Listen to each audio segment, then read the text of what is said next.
we're going to put this intake manifold on this engine and get it all bolted up. A 93 intake on a 96 head. Let's get it.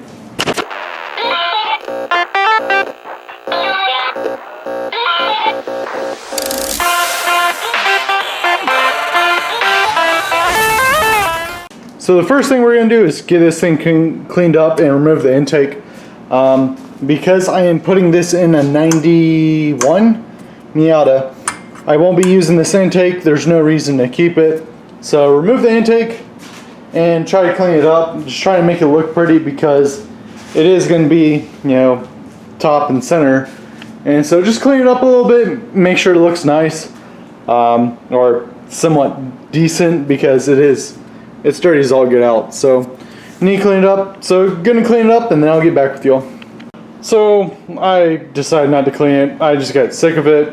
I'm tired trying to clean it. So I'm gonna start taking off this intake and replacing all these vacuum lines. Like this one's broken. It's supposed to go right there. There's another one that goes right there.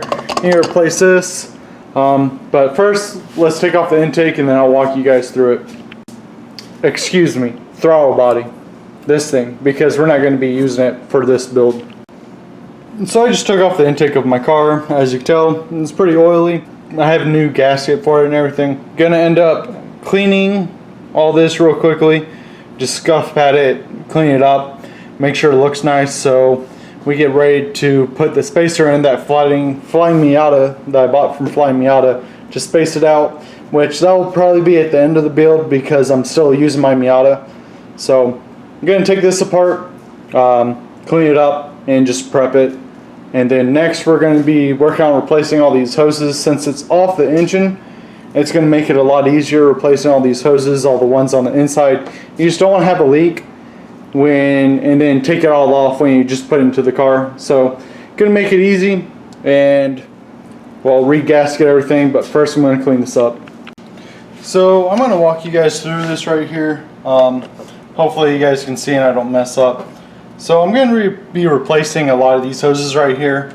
These two, or not this one, these two right here I don't need, so I'm going to be putting caps on. I got airline hoses off of eBay, and then these also. Let me get in the picture. There you go. And it's just to cover these up, especially these two. So gonna end up taking these off right here. As you can tell, they just slide right off. I'm gonna cap these while I'm at it. Less hoses to deal with, so pretty simple. Gonna grab one more. There's one right here that I'm going to try to pull off. Oh gosh, that's on there tight. End up cutting it. Should. Yep, there we go. A lot easier. It's just because it's old. Again, replace these when you can. Gonna throw another little cap onto it. If I need to, I can get to these. Luckily they're on the outside, which I don't have the charcoal canister, and I think that's what these were hooked up to. And I don't need them. Next we're gonna be ripping this off because I need to keep this and let it stay so I can have like the VTEC, quotations VTEC of the Miata. I bought 10 feet of this, which it's only 9 I think in all reality. Kind of got gypped, but oh well. So just measuring it out simply, and then I'm going to add another foot, and then I'm going to cut it. Cutting it out of screen right now. And that in theory should reach. Connect it there, loop it around. Hopefully it still fits. There we go. See, that's one thing that sucks about not getting OEM. You don't want to pinch these lines so much. I think, so what it's doing right now, it's doing one of those. It's pinching it just a bit, but hopefully it should work. If not, I'll just unplug them. So again, I'm gonna be working on this side right there. Taking this off, just loosen it, grab it up top, and yank. There we go. And as you can tell, I gave a little bit too much. Gonna take a little bit more away. Take another inch off. You can take away, I mean, you can always take away, you can never give back. So that's the thing. I'm just cutting it, making it a little bit shorter, making it stick where it doesn't bounce. And I could take a little bit more off, just to make it taut like that, which is perfect. And what I might end up doing, and I'm probably gonna end up doing, is I'm gonna probably zip tie it to these holes. right there. I have a couple zip ties just so it's not getting pinched right there, as you can tell. Let me take these off, or take this off and zip tie it. Let me find my zip ties real quickly, I'll be right back with you all. So, just got back, took this off, zip tied it. Next we're going to be replacing this hose right down here. Again, if I could talk. Again, just replacing everything. See, it just slid, that one just slid right off right there. Again, I suggest doing this while it's off if you're doing like a build like I'm doing. But I mean, this is just not flexible at all. Just a little bit, but you saw how fast that broke. Again, repair it when you can. In the long run, it'll help you out. See, and it looks so much better too. So got this hose, got those two plugged off. Got one more, and then one on this side, and then one on the back. Again, I'm going to finish repairing these. I probably was talking too much, but yeah, replace all the hoses. So I just got done replacing all the vacuum lines and putting new, well, vacuum lines all in. Next, we're going to be working on this right here. Let me set up the camera. Going to be working on this. We need to put this plate on, and I got a plate from Flying Miata. Flying Miata builds this great kit. Put well, this on, and it blocks off all this EGR stuff. On 91s, they don't have this. Let me adjust the camera. They don't have this, so I'm going to end up putting this plate on, and also I have the actual O-rings for it also. Going to end up using this. Hopefully it actually blocks all the airflow out of it. I think the plate will, but just added protection. Gonna use this also. So let's get to it. Already loosened these up. I had to test fit a couple things, and then I'll show you another thing that I ended up doing. So as you can tell, a lot of gunk up in there. Luckily, gonna replace it with this EGR plate. And let me grab the bolts and the washers. So as you can tell, didn't move y'all really. Got this on, but let me show you another thing. So that's a little bit thicker than what I made. I made one because, well, I forgot to order it, or I misunderstood what Flying Miata was saying. And this should hold up. I made it myself, and this is just out of exhaust. Like a, exhaust. I cut one up, flattened it out, and this is what I came up with. Trimmed it. So gonna end up using this on the back side. So I mean, it's gonna work the same, and I'm gonna use this plate. If I get it the right direction, there we go. See, gonna do the same thing and hold the plate down. It shouldn't leak, from my understanding. When I held it down, it should tighten up pretty nicely. I did test fit it just because I don't have any EGR stuff. So you can make your plate, again, just trace it, cardboard, oh my gosh, you can barely see that. So cardboard around it, and then trace around the cardboard with a piece of metal, and you can create your own. Same with this, it's just easier, might as well pay the money. This took me about an hour to make just because I don't have the proper tools.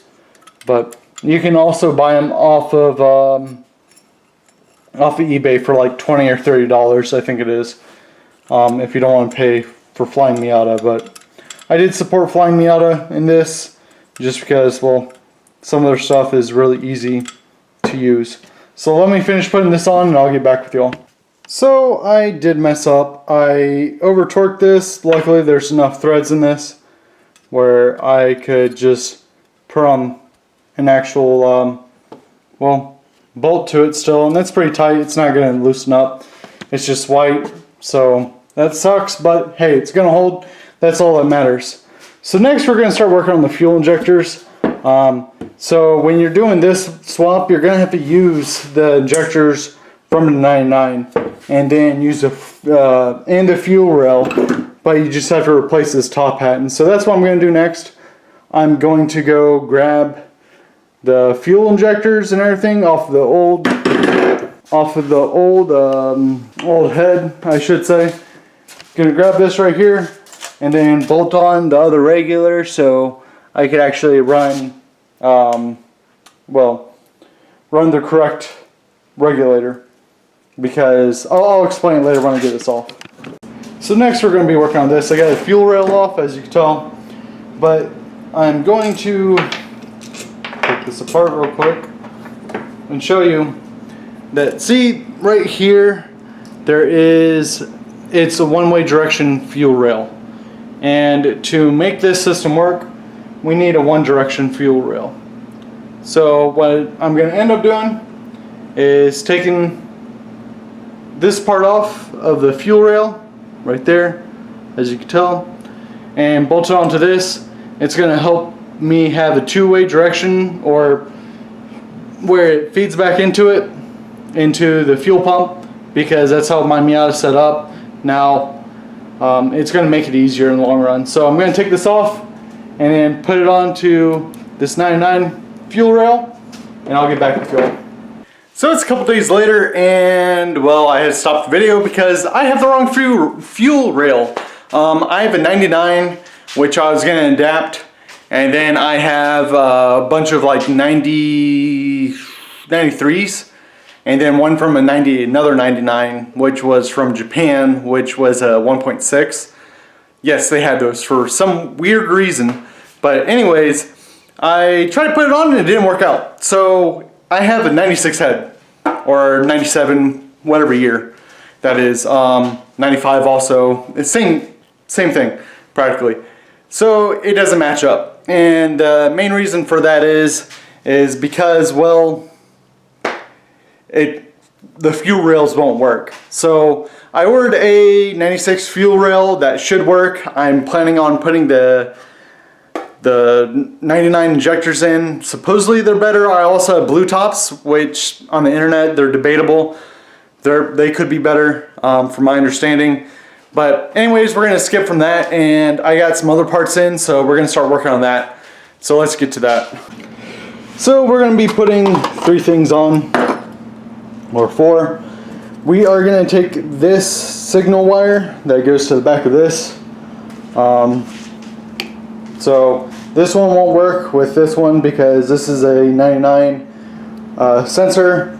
We're going to put the 93 sensor so it matches up with my stock ECU. And then we're also, we're going to take this off and put it on.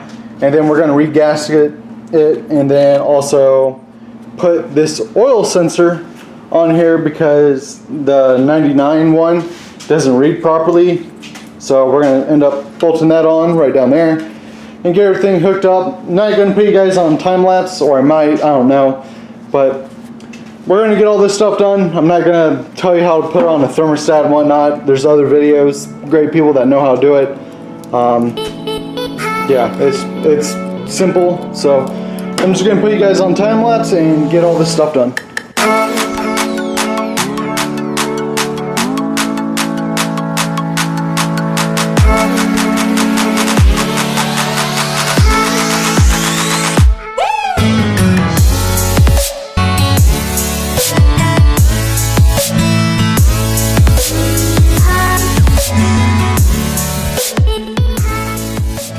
So I got the oil pressure reader on pretty easy, and then also, see, it's the next day, so I forgot what I was doing over here. Got this on, got the back of this, and then which is the fan sensor, if I'm not mistaken. Got that on, new gaskets, new everything on the back, and then the thermostat, that's all in there. You can't see it, but I can. And that's all tightened down. And then also, as you can see, you got the timing on. So the timing's all set up, which this is my first time doing it perfectly. I still need to rotate it 3 times, but with a Miata engine, you're supposed to line this up eye with eye. So there's an eye right here. You can't really see it. And then you line the eye with the eye. And there's an E right here, as you can see, and the E. So you're supposed to line those up with that line right there. And then there's supposed to be 19 teeth all the way across. And so there is 19 teeth. This is my first time not having to do it 2 or 3 times. And you're supposed to loosen this up just a bit and then rotate it 3 times. So I'm going to keep that loose. And once I get the front crank pulley put on, I'm going to rotate it 3 times over. until this is lined up perfectly. And if that's lined up perfectly and this is tighter, because it's supposed to take all the slack out just a little bit, so you can tighten this up. But switching over to my intake, I don't know if it was last video or this video or the one before last, I was messing with the intake and this bolt broke and I barely put a bolt on to hold it. Well, I started looking at it and I come find out this is removable. It's like the little insert that goes right there.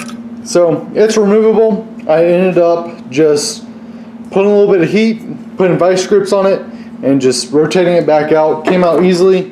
And then in my extra bolt bin, I found this bolt that just slides in there perfectly. So I'm going to end up putting this on.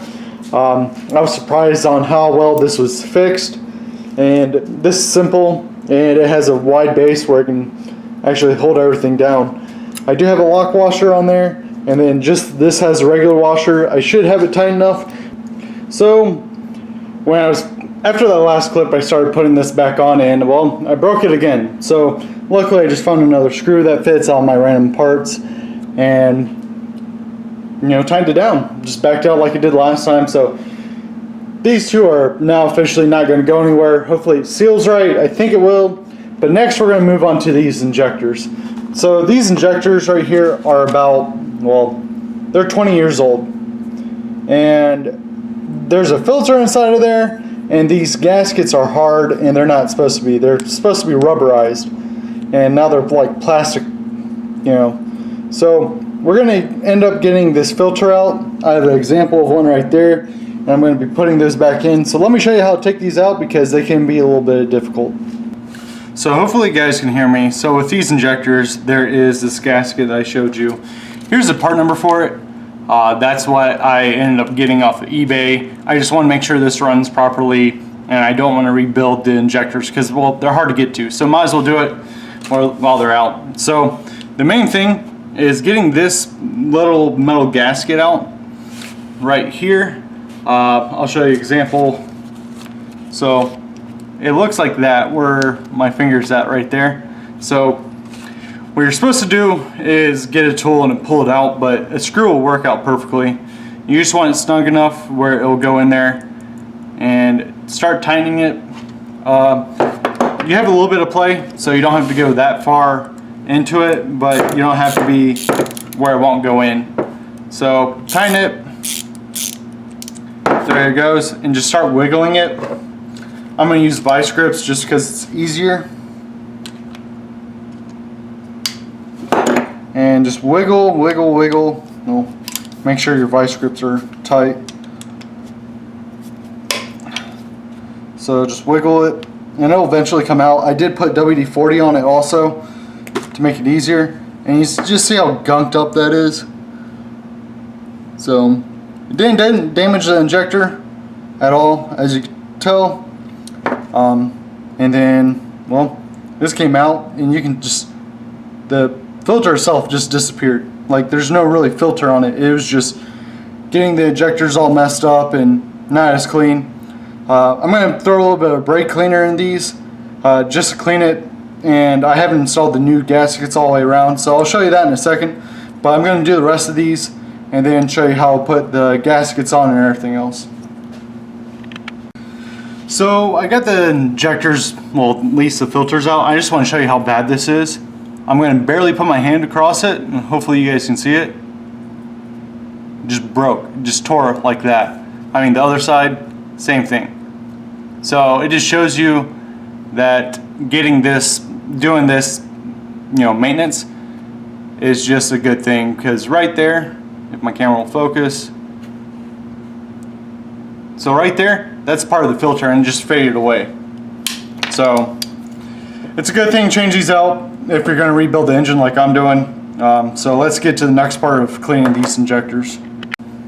So next we're going to be working on getting this piece off. What I do, if you get the rebuild kit that I showed you, we are going to just snip and make sure not to hit this metal plate right. Let me see if I can get in front. So there's a metal plate right there under all this gunk. So you don't want to hit that, but you just want to get your snips and press down on it and not get that metal metal piece and just try snipping it. I did one and it just broke right in half. These might take a,